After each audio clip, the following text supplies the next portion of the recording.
Kawasaki KD80, just kick it.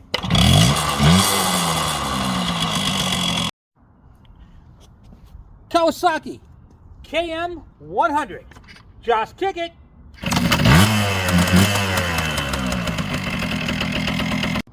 Kawasaki KE100, just kick it.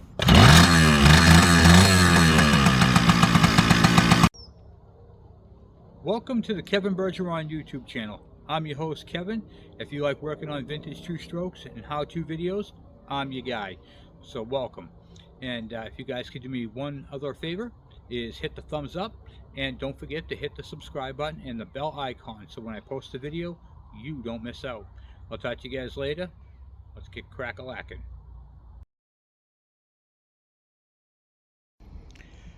Hey YouTube, how you guys doing today? Kevin here, coming at you with another video. So today we're going to be working on my Centurion, made by Generac. Right there, Generac. It's a 2550 running watts, 3750 surge.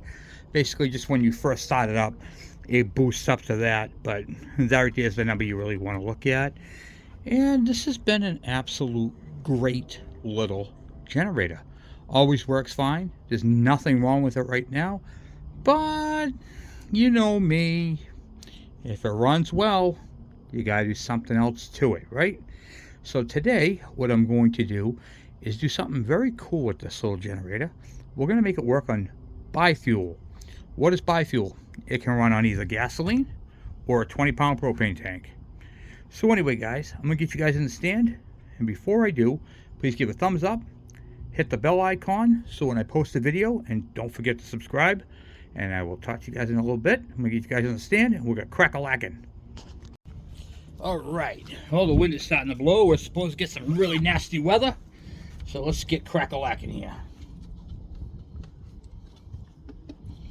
Take the airbox cover off, which is kind of a pain in the neck. Hopefully we can do this with the frame here like this. Really bad design on that. Air filter. Come on. This is only like a year old. There's really nothing wrong with these parts. Not the generator's not a year old, but the carburetor and airbox. When I got this, the customer who had this thing didn't want to fix it. So I said, you know what? I will fix it, and I'll use it. Of course, when you figure in labor and all that, that's when the stuff goes up. So they gave it to me. Now I'm gonna see if I can modify it a little bit better. A couple of 10 millimeters here. Hope everybody's doing good, by the way. Can't wait to be back on bikes. I figured I'd do a video and say hi to y'all. There's your spacer. That's a thick spacer right there. This is not a gasket. Well, it's got a built-in gasket, but it's not a technical gasket. Got a spring. Let's see if we can get this just pops off right here. The choke. I don't know if you guys can see it right. I'm going to move you over here a little bit and kind of zero you in. There we go. And then there's a governor spring here. It's kind of hard because I'm right in your way, but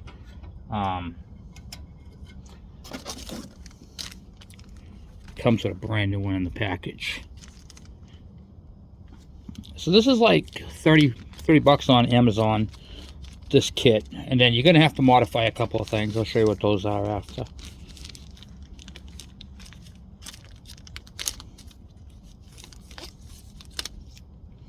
But it comes with the new governor springs. New governor spring and rod. What I like to do is I measure the rod, see if the rod is the same as that one. If it is, I'm just going to use that rod. That's it. If it is not, then I will replace it.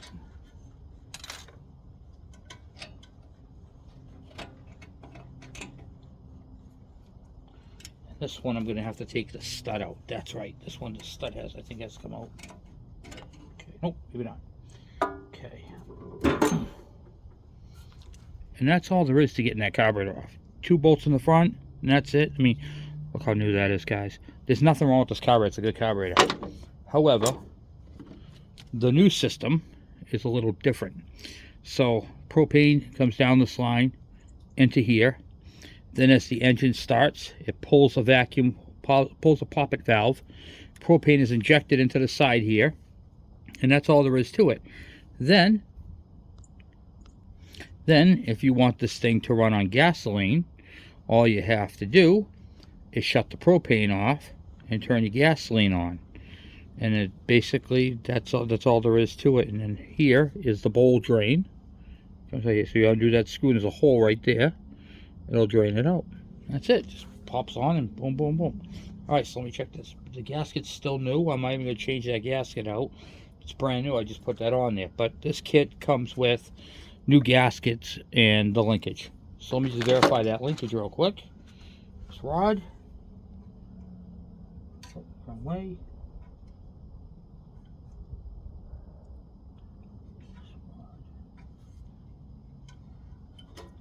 First hole.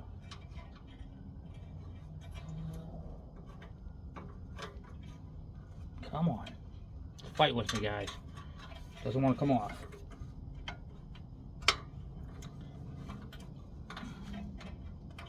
Come on. You're almost there.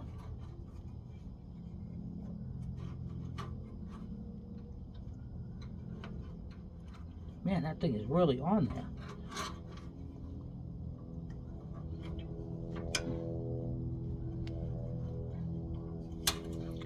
I have to bend it.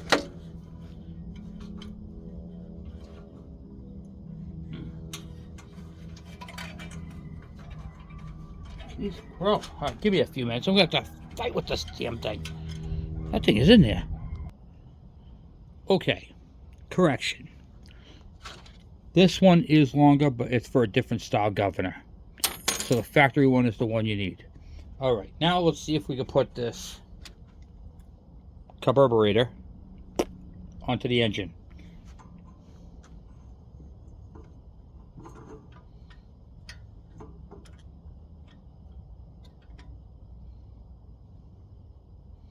It's going to be very tight with that tire there. So what we're going to do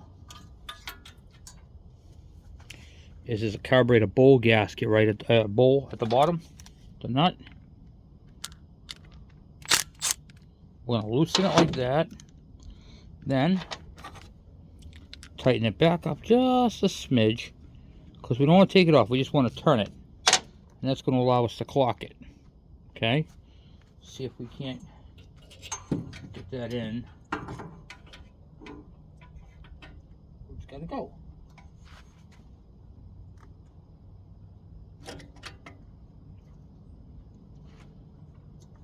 Nope.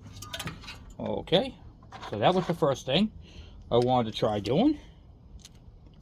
So that's not going to work. Tighten it back up.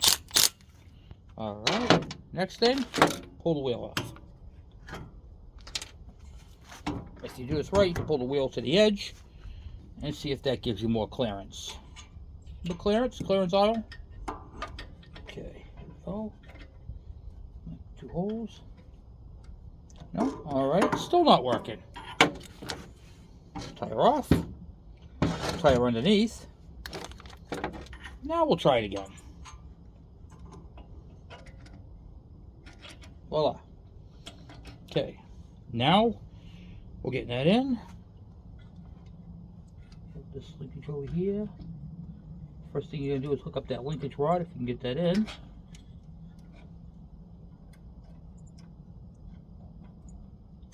Yep, like that.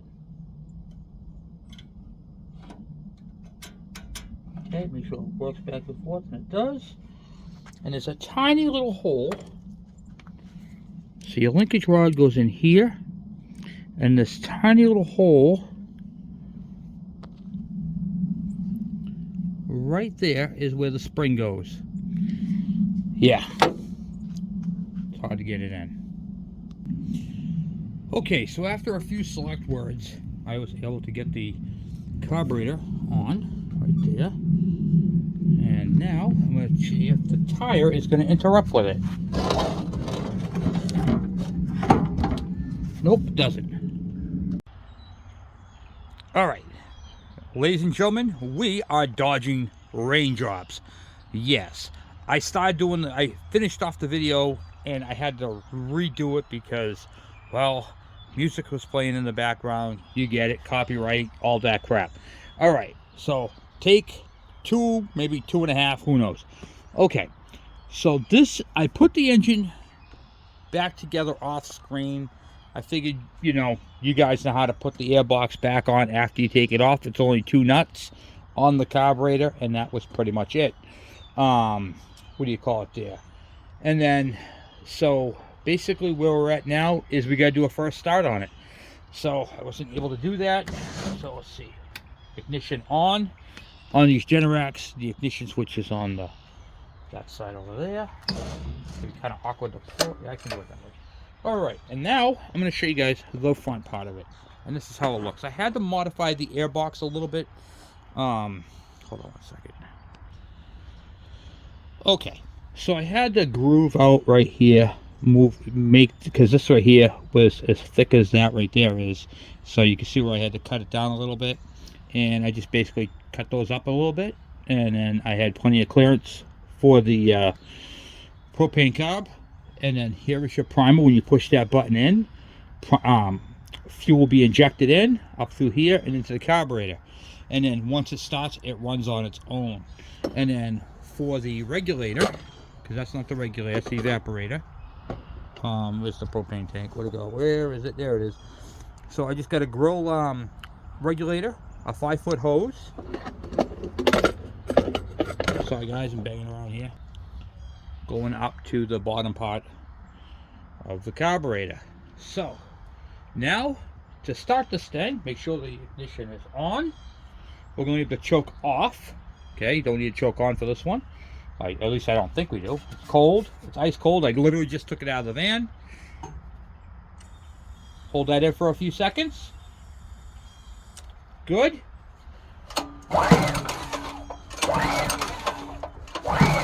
Okay, nope.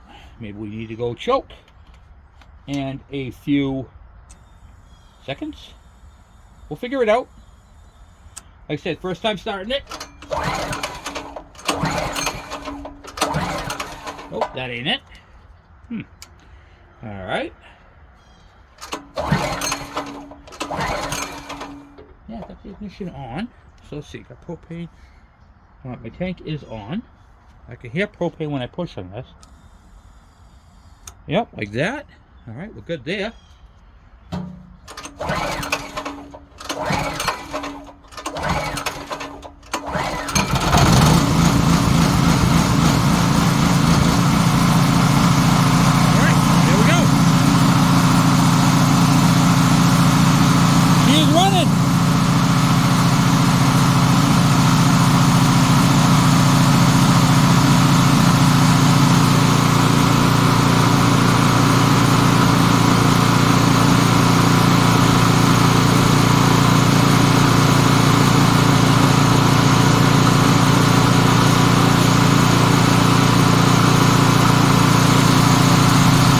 That don't seem to make it any difference.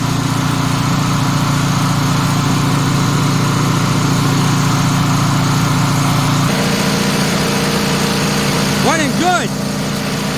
I'm going to check the RPM and it should be at 3,600. Okay, so on a generator, the RPMs matter.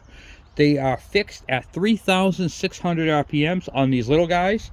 I'm going to use my tiny tachometer, and basically this is, I just hold it near the, what do you call it there, spark plug wire, and it's going to give me the reading of what it is, the pulse reading.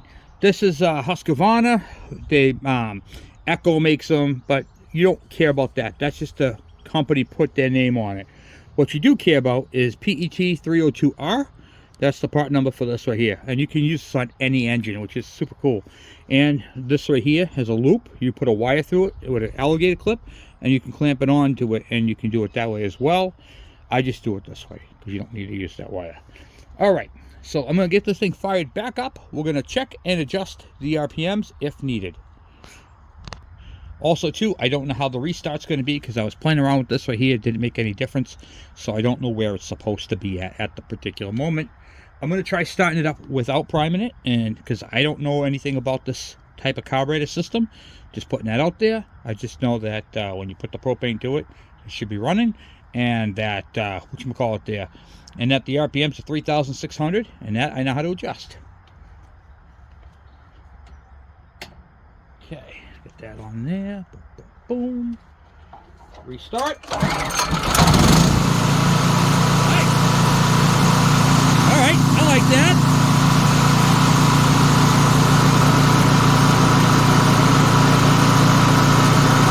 I got 3480. See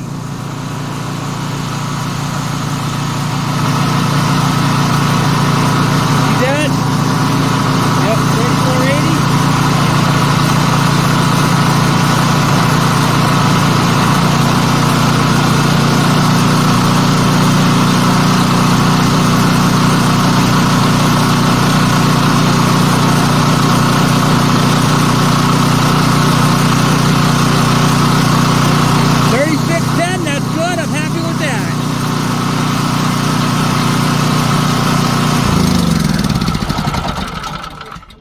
So you saw I had it at the 3610, which you can go over a little bit. Don't want to go over too much. Just moving you around here, guys. Sorry about that. I'm hitting the legs on the propane thing. Okay, so whenever you do a modification or a carburetor swap or convert it from propane to gasoline, you're definitely going to have to adjust the idle speed. And to do that, there is a screw right here. You can actually put the screwdriver directly on it right here, if you can see that or not. Let me blow this up. It's right there on the governor system, okay, and that right there allows me to change and the RPMs. And when you do it, you want to turn it very slow. So I could tell you guys a little bit about this. If you're thinking about doing this, it's a great idea. I have the fuel. There's no fuel in the tank at all, so if I go like this, no fuel is going to come on. There's absolutely no gasoline in the tank. I even have the line disconnected to show you. Put that back on. Okay, good. All right, now, here's the thing, okay? Say this did have gasoline in the tank and the carburetor was full. And you want to run it on propane. You don't want to run it on gasoline. What you're going to do is shut your fuel valve off on the petcock. So you're going to shut this valve off right here to off, and then you're going to come around to this side right here, and there's a drain port. That little flathead screwdriver right there. Okay, so you see how you got the Phillips, and then right there's a flathead.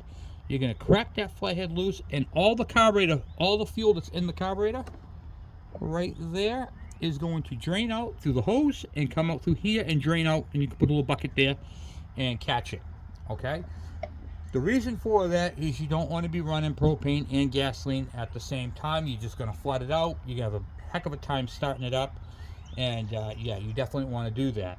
Also too, if you have this kind of carburetor set up on here, this is great because now it's winter time, and that's when we use the generators the most, is in the winter with all the storms. But during the summer, not so much, unless you live in the Midwest where they get a lot of tornadoes and stuff like that, and you lose power for days. Okay, regardless of the season you're in, on the season that you're not going to be using it on, that's where you would drain the carburetor down, and by draining it down, it's going to keep no fuel in there, it's going to air out, and then when you go put gas back in the tank to restart this machine on gasoline, it will run good for you, which is the nice part. So basically, I just have to get this line mounted up the way I'm going to do it. So I'm going to do that off camera. I'm not going to do that on camera. But this little guy right here is all ready to go. So this is super cool. And it wasn't a bad fix. Actually, you can see my modification right here. You can see how I just had to trim it back right in there where that little step is, going straight down. And then it had plenty of clearance for that. Got clearance here, so the carburetor is not rubbing on anything. The air box ain't hitting anything, so we're all good to go. So, like, once again, if you guys are thinking about doing this, this is a great idea for a generator that is going to be sitting and not being used a lot. Kind of like this one. We barely ever lose power, but I am going to use this generator in the back of the truck here when I go and do my shows. So I could take it out, set it up with a 20-pound tank. If I'm going to be doing a weekend thing, I have bigger tanks. I have a 30 and a 40 pounder, and it'll run me all weekend, so which is super awesome. So, and there we have it. So there's my modified little free generator. Anyway, guys, I want to say thank you for watching. Thank you for subscribing. Thank you for the thumbs up. And hopefully this helps with repowering your generator with a propane setup on it. Once again, I do apologize for the breakup in the video because of the weather and music. So, regardless, it's okay. Anyway, I'll talk to you guys later. I'm out! Oh yeah, just one more thing. When you run propane, the spark plug is going to look brand new. If you're running this propane through this engine, there will be no carbon. It'll be zero carbon. And also too, you're going to change the oil in your machine, and in like a couple months time, it's still going to be honey gold, because the blow-by gases that may go past the rings are clean. That's the beauty of propane. Propane is very, very clean. Like I said, the spark plug, you'll pull it out a month from now and it will look like you literally just put it in. So propane has a lot of perks, and one of the perks is low maintenance. So keep that in mind. Anyway, guys, thank you again. I'll talk to you later. I'm out.